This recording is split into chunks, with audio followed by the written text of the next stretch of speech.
Okay, I'm going to talk about when we trim books down on our paper cutter.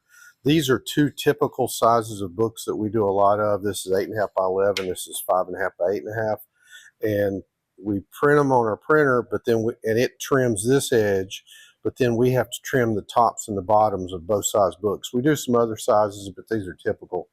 And so what I'll do is I'll set the cutter up. I'll trim the top and then spin it around over here. I'll have the back guide set to the other dimension over here and make the second cut. And a lot of times we only do like 50 books or something. We're doing a small run. So I'll make all the top cuts, and then I'll reset the measurement and turn them around and do the second cut. I do all that so that I don't have to set up this back guide back here and go through all these steps, which this is really handy. This cutter is made to do books. And right here, you loosen this.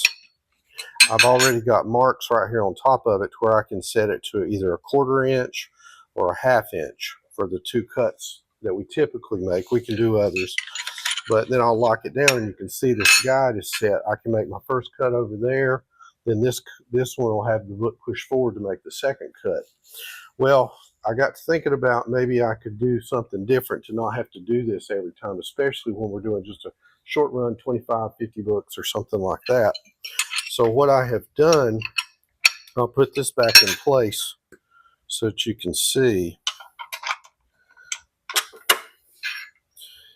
I have come up with right here on the side of the cutter, I have made these blocks that are the correct dimension.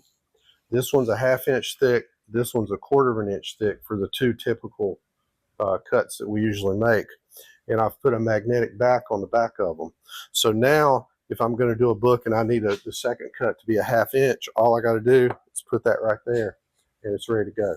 And I don't have to set this up or do anything. I just set my gauge to the sides for the other side. I know I've got a 1/2 inch right here, or if I need a 1/4 inch, I've got this one and I plop it on there and boom, that's a 1/4 inch.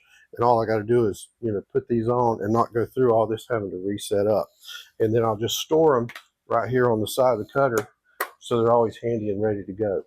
So I think that's going to be a big improvement in trimming our books.